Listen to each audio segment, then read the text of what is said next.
Coucou tout le monde, bienvenue dans cette nouvelle vidéo. Alors aujourd'hui, je vais faire du jardinage en votre compagnie. J'ai plusieurs plantes donc à rempoter, j'ai des plantes aussi dont je dois changer le terreau.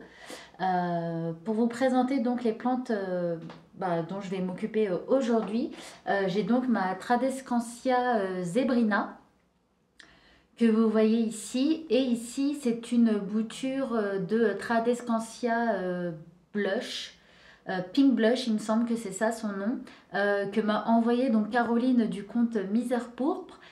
Du coup, je te remercie de nouveau donc pour ces jolies boutures que tu m'as envoyées. Voilà. Et en fait, pourquoi je vais m'occuper donc de ce pot? Tout simplement parce que j'ai fait donc des boutures de tronçons dans cette petite boîte. Donc j'ai tout simplement coupé donc en tronçons et je les ai mises donc au-dessus de la terre. Bien évidemment, la boîte était en dessous d'une lumière horticole et la boîte était fermée. J'ai pas arrosé, j'ai rien fait. J'avais humidifié au préalable donc la terre. Et donc voilà, avec la boîte fermée, ça a maintenu l'humidité. Et donc voilà ce qui en est sorti. Donc j'ai tout plein de boutures. Si j'ai fait comme ça, c'est parce que en fait la Tradescantia elle se bouture assez rapidement. J'aurais pu la mettre directement en terre, mais là avec plusieurs tronçons, j'aurais donc plusieurs tiges et je pourrais donc avoir une belle potée de Tradescantia. Donc c'est pour ça que j'ai fait ça.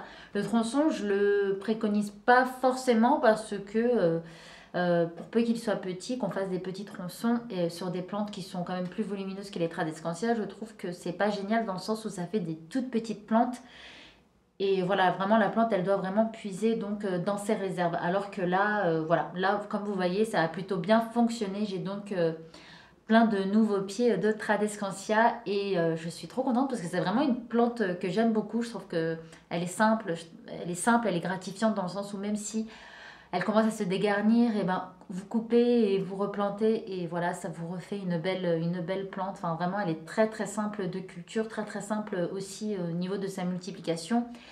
Voilà. Donc, on va faire ça ensemble.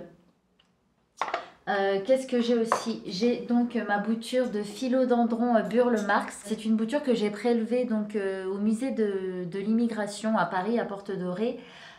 Et voilà, la bouture, elle a raciné. Donc elle est en perlite vermiculite dans un bocal en verre. Donc voilà, j'ai tout simplement rajouté de l'eau et je l'ai mise sur tapis chauffant et lampe horticole. Et en fait, j'ai 1 milliard de racines. Je trouve ça fou parce que ça doit faire, elle est peut-être maintenant 1 mois et demi qu'elle est en perliculite et en vermite. En permiculite, pardon.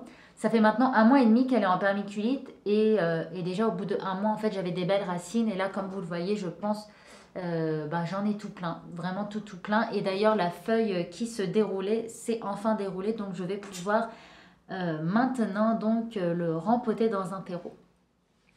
Alors ensuite, qu'est-ce que je voulais donc vous montrer? Donc là, j'ai un bulbi d'Alocasia qui commence à être pas mal grand et pas mal à l'étroit, donc dans sa petite boîte de Ferrero Rocher. Et la dernière chose que je voulais faire avec vous, c'est donc mon Colocasia Conacoffee. Donc ça, c'est une plante que j'ai depuis plus d'1 an. C'est le seul Colocasia que j'ai voulu garder. Euh, D'ailleurs, vous êtes plusieurs à me demander en fait où en est donc qui est devenu mon Colocasia Taro. Donc lui, en fait, je pense que je l'ai noyé. Donc en tout cas, il est mort. Ça, c'est sûr et certain. Donc je l'ai plus en fait depuis un moment. Et j'avais aussi le Black Magic. Et le Black Magic, je sais plus, je ne l'ai pas gardé en fait. Je crois que je l'ai donné ou je m'en suis débarrassée. Je sais plus où je l'ai laissé mourir. Ouais, c'est pas cool. Mais j'en voulais plus. Et donc il me reste le Konakofi et je me motive en fait pour le maintenir en vie. Et en fait depuis je ne l'ai pas rempoté, il est toujours dans son pot. Et là je viens de m'apercevoir qu'en fait il n'a plus de racines. Donc c'est très très bien. Malgré tout, il me fait des nouvelles feuilles, donc je comprends pas trop. Enfin bref, de toute manière, voilà, je vais le rempoter et puis voilà, ça marche ou ça marche pas, mais je vais tenter donc un rempotage dans un premier temps. Et après, je vous montre du coup deux plantes que j'ai sorties de ma serre parce que voilà, elles vont bien et voilà, il était temps qu'elles prennent un peu entre guillemets leur envol, en tout cas qu'elles soient plus donc dans cette petite nurserie. Alors on va commencer donc par le Colocasia Conacoffee et en fait ce que je me dis c'est que je vais tout simplement le passer en permiculite parce que là comme vous voyez il y a 0 racine, on est vraiment pas loin de la pourriture et donc bah voilà, par prévention je préfère donc privilégier voilà, le développement de son système racinaire en permiculite. D'ailleurs vous voyez que là on a une nouvelle feuille donc malgré tout ça ne l'empêche pas de pousser, cette feuille elle est aussi nouvelle. Donc voilà, donc tout ce que je vais faire c'est... Donc mon mélange de perlite et de vermiculite est fait, donc il est à peu près de 50-50. Et je vais tout simplement le mettre dans un pot ajouré que je mettrai donc dans un cache-pot afin qu'il y ait donc de l'eau au fond.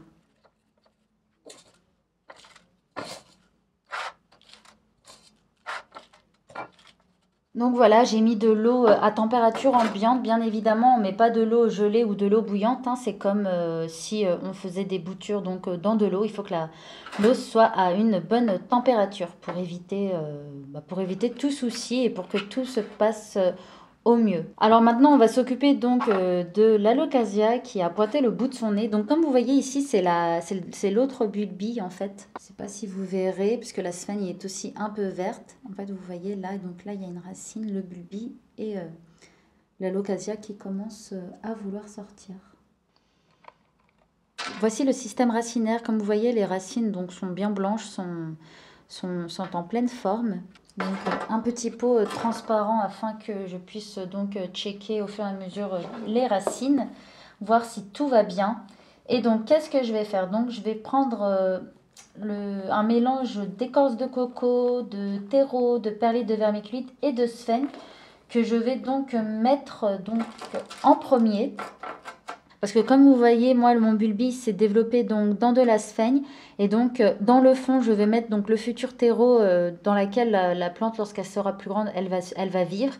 Et en deuxième partie, donc qui est la plus proche des racines, je vais principalement mettre de la sphaigne afin que la transition de la plante se fasse par elle-même. Je n'aurai pas besoin de retoucher à la composition du terreau. Donc voilà, c'est une petite technique que j'ai déjà utilisée pour mes autres bulbilles d'alocasia et ma foi, ça fonctionne plutôt bien.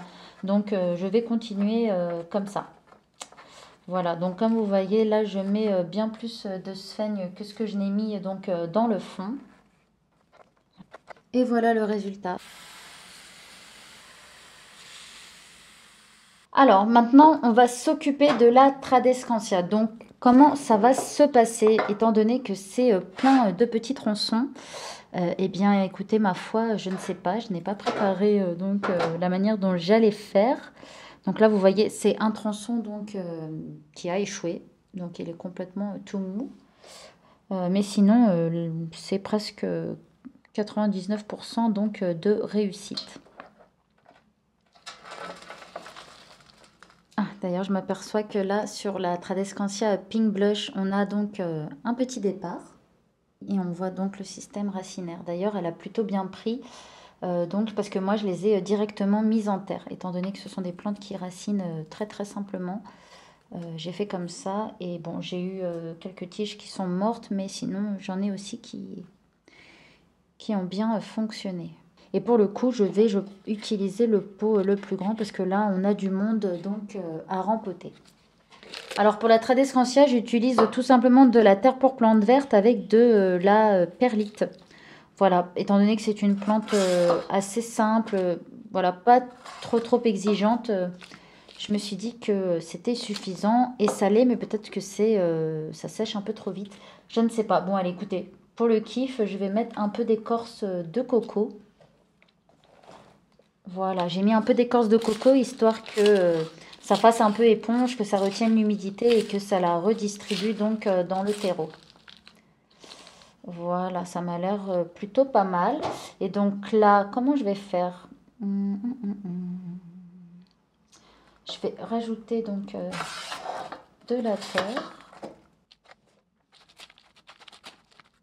Voilà, et je vais tout simplement venir placer donc mes petites boutures. Je pense que je vais plutôt donc tout remplir et ensuite insérer donc les plantes dans le terreau.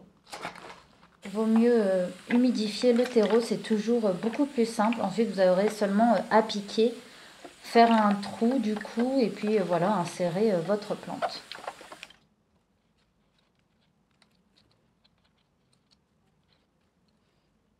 Donc je vais vraiment y aller doucement parce que les racines des Tradescantia sont très très très fines et elles en font vraiment beaucoup du coup. Et là, comme vous voyez, c'est assez délicat de prélever donc le tronçon parce que les racines se sont bien accrochées au terreau.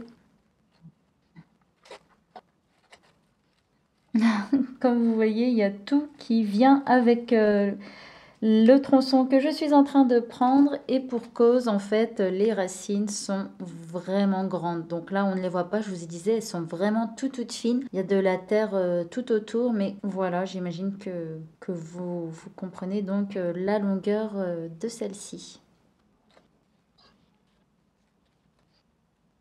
Donc voilà, j'ai utilisé tout ce qui était viable. Donc je vais là remettre tout simplement des petits tronçons voilà, à la surface du terreau comme j'avais déjà fait. Et ma foi, écoutez, bah, si ça passe, c'est très très bien. Et si ça passe pas, eh bien, c'est pas grave. Je pense que de toute manière, quand la plante va grandir, je pourrai à nouveau faire des boutures, étant donné que c'est hyper facile et avec des très très bonnes conditions qui sont pas non plus compliquées à réunir, c'est-à-dire lumière et eau. Et ben, la Tradescantia pousse assez rapidement. Et maintenant, la dernière plante voilà, dont je dois m'occuper, c'est donc ce joli philodendron Burle Marx. Donc je m'occuperai de la permiculite plus tard. Donc on va choisir la taille de pot. Je pense que ce pot est petit. Et si je prends un pot légèrement plus grand, bon c'est pas GG, c'est pas ce que j'aimerais que ce soit. Parce que là, comme vous voyez, pour le coup, il y a vraiment trop d'espace. Mais ça, c'est vraiment trop petit, quoi. C'est trop petit. Bon, on n'a que ça. Écoutez, je me dis que ça va faire l'affaire. Oui, ça va faire l'affaire. Elle va kiffer. Allez. Donc là, étant donné qu'elle était en permiculite et que voilà, bah, elle avait en fait tout ce dont elle avait besoin, c'est-à-dire oxygène et humidité, je vais partir sur le substrat donc aracé intermédiaire qui est composé de d'écorce de coco, de terreau, de sphaigne et de perlite vermiculite. Voilà, en fait, ça va permettre aux racines voilà, de s'adapter et de s'acclimater assez euh, facilement au nouveau substrat dans lequel là je la mets. Parce que si je la mets dans un substrat tout de suite trop drainant, et ben ça risque de ne pas plaire aux racines étant donné que bah, en permiculite, elles étaient donc abreuvées en eau à volonté entre guillemets et en oxygène. C'est un peu comme les boutures en eau.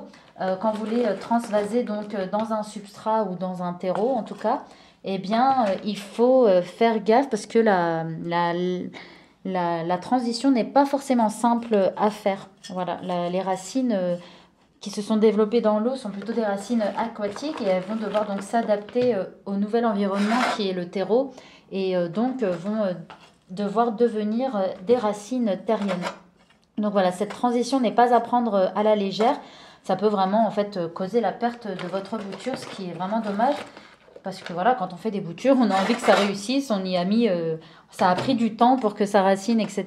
Et donc voilà. Et ce qui est vraiment cool dans la permiculite, c'est que les racines ne sont pas des racines aquatiques dans le sens où bah, elles ne sont pas dans de l'eau. Certes, la permiculite est humide, mais ce n'est pas de l'eau et donc les racines sont un peu plus viables ensuite pour le rempotage.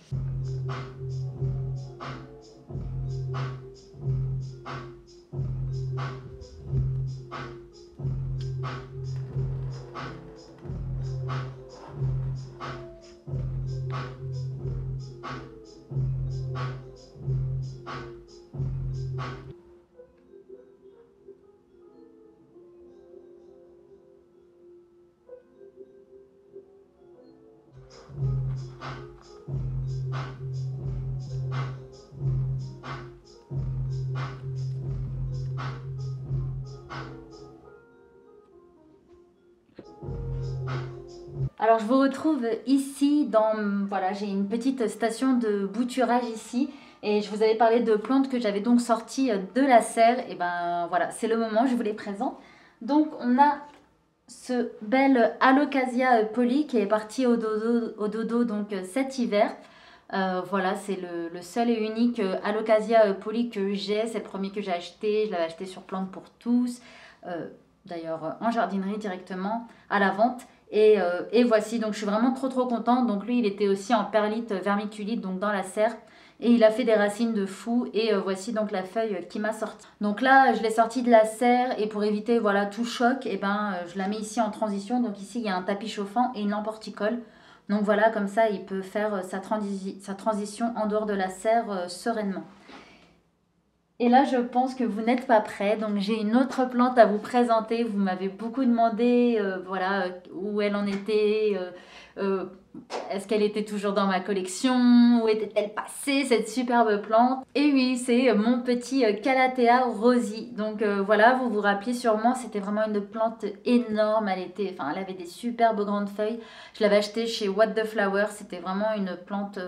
Enfin, c'est un amour de plante. C'est vraiment, je trouve que c'est vraiment un Calathea facile et je suis vraiment très contente d'avoir réussi donc à la sauver. Donc pareil que pour l'Alocasia Poly, voilà, je veux pas que la sortie de la serre soit un choc. Donc elle est sur tapis chauffant, tout près de la fenêtre, mais il y a quand même donc une lampe horticole pour les soutenir en termes de besoin de lumière. Parce que j'en ai pas racheté, je me suis dit je la rachète pas, en fait je veux vraiment la faire entre guillemets revivre. Et voilà, le pari est gagné, je suis vraiment trop contente. Donc voilà, je lui avais laissé vraiment deux grandes feuilles hyper moches. Vous l'aviez vu dans ma vidéo récemment sur voilà, le matériel et la serre, le date de serre que j'ai fait. Et voilà, je les ai finalement coupées parce que voilà, elle m'a fait tout plein de jolies feuilles et qu'il était temps donc de se débarrasser des moches. Donc voilà. Voilà, cette vidéo se finit. J'espère que ce moment jardinage en ma compagnie vous a plu. Moi, j'ai été ravie en fait de tourner cette vidéo, une vidéo tout en douceur, juste en jardine. On est là vraiment juste pour le bien-être de nos plantes. J'espère vous avoir donné quelques astuces pour certaines d'entre elles ou même pour des plantes similaires. Voilà, tout simplement, j'espère que ça vous a plu et que si c'est le cas, n'hésitez pas à supporter donc ce que je fais, à supporter ma chaîne. Voilà, sur ce, je vous laisse et on se retrouve dans une prochaine vidéo.